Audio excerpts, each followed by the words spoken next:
आपल्या आजच्या स्टोरीचे नाव आहे उशिरा परतलेले रंग. घर रिकामं नसतं, आपणच उशिरा परततो. या वर्षी गावात ढोल नव्हता, फक्त शांतता होती. पहाटेचं ऊन मातीच्या अंगणात पडलं होतं. वडाच्या झाडावर पक्षी किलबिलत होते. पण ज्या घरात दरवर्षी रंग उधळले जायचे तिथे आज धुळीचे थर साचले होते. रामभाऊ ओट्यावर शांत बसले होते. हातात तांब्याचा लोटा होता, पण त्यांचा विचार मात्र कुठे दूर भटकत होता. नजरा समोरच्या रिकाम्या अंगणावर खिळलेल्या. ओठावर शब्द नव्हते, तरी मनात एकच प्रश्न पुन्हा पुन्हा उमटत होता, यावेळेस तरी येतील का? एकेकाळी हेच अंगण गोंधळाने भरलेलं असायचं. शरद पाण्याचे फुगे भरताना सगळ्यावर पाणी उडवायचा. अमोल ढोल वाजवत सगळ्यांना नाचायला लावायचा. सुषमा आईच्या पदराला धरून इकडून तिकडे पळायची. तिच्या हसण्याने घर दणाणून जायचे. आज मात्र अंगणात ना रंग ना आवाज, फक्त वाऱ्याने उकडणारी सुकलेली पानं आणि आठवणींची बोचरी शांतता.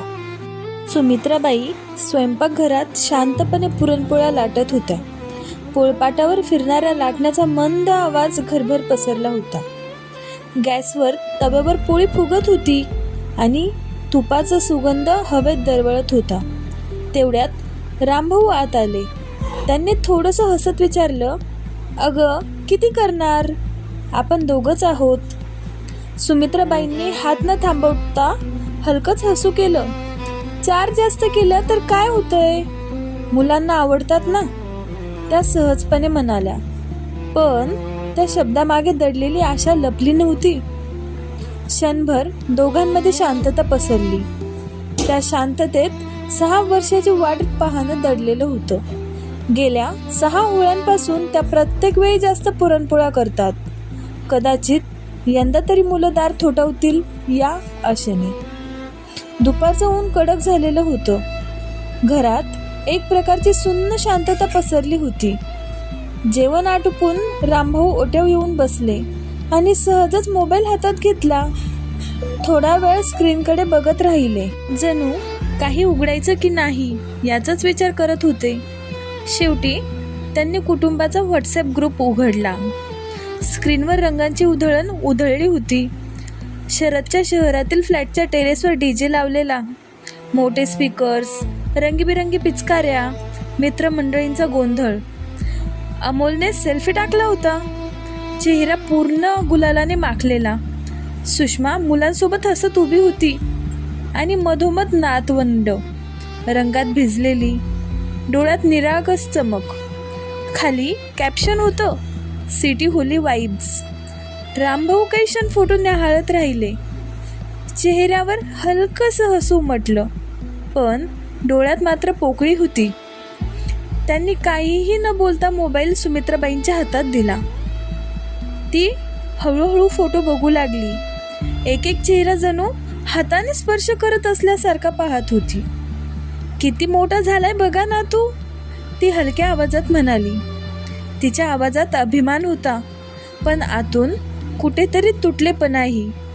पुढचा फोटो बघताना तिच्या डोळ्यात पाणी तरळलं. तिने पटकन पदराने ते पुसले, जणू काही रामभाऊने पाहू नये म्हणून.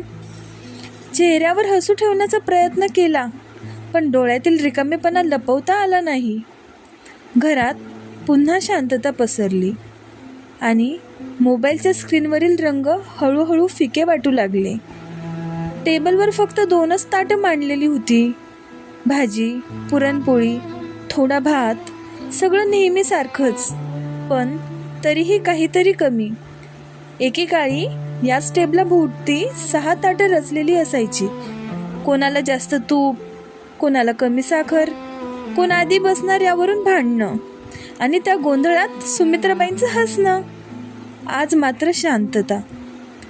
रामभाऊ घास तोंडात टाकत म्हणाले, जणू स्वतःला समजवतात, शहरात कामं असतात, वेळ नसतो. त्यांचा आवाज कठोर होता, पण हातातला घास थरथरत होता. शब्दांनी त्यांनी परिस्थिती स्वीकारल्यासारखं दाखवलं, पण मन मात्र मान्य करायला तयार नव्हतं.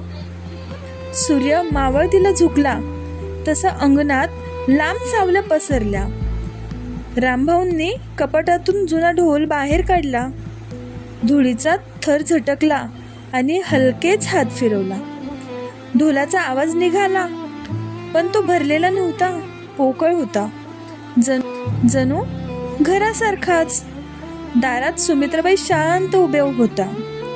आता कोण खेळणार? त्यांनी हळूच विचारलं. रामभाऊ थोडेसे हसले. आठवणी तर आहेत. आणि त्या क्षणी दोघांनाही जाणवलं, कधी कधी आठवणींचा सर्वात मोठा आवाज करतात. रात्र हळूहळू अंगणात उतरू लागली.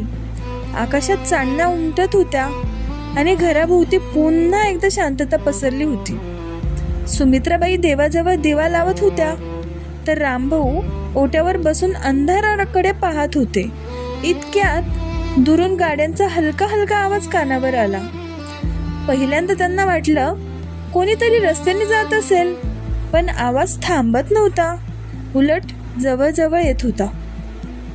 रामभाऊ एकदम ताठ बसले. यावेळेस गावात कोण? त्यांनी स्वतःशीच पुटपुटलं.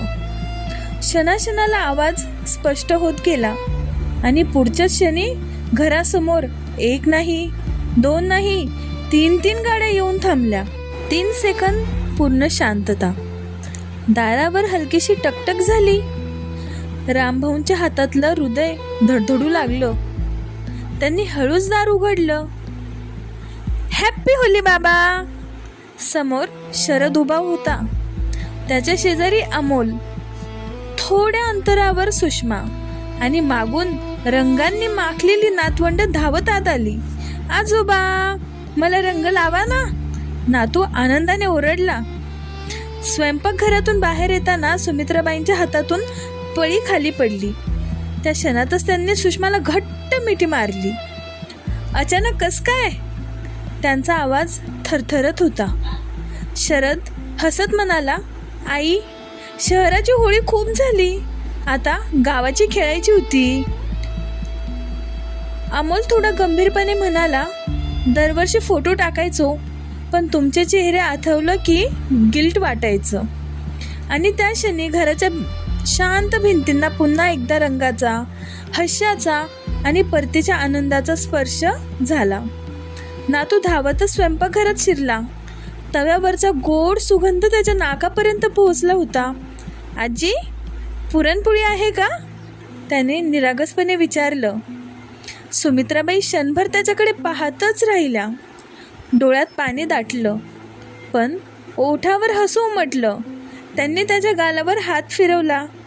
मी दरवर्षी तुमच्यासाठी पुरणपोळी करते, कदाचित याल म्हणून.